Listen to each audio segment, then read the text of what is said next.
But dear students, I am going to explain you whether average velocity can be 0 or not. Yeah, it can be 0. There is a condition. Condition is that if the body which is in motion, if it starts from a point A and again it returns to the point A, in this case you find average velocity is 0 because the total displacement is 0.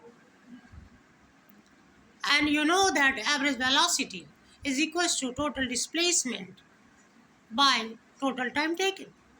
So if the displacement is 0, that means numerator is 0, and 0 divided by any integral is always 0.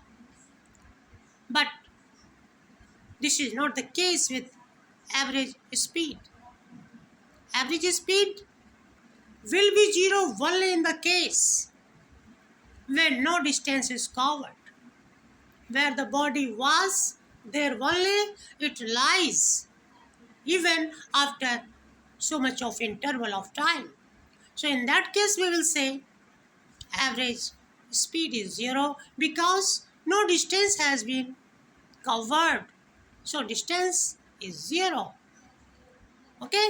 So we have always to keep in mind, if the body is moving, then average velocity can be 0, but average speed will not be 0 if it is moving.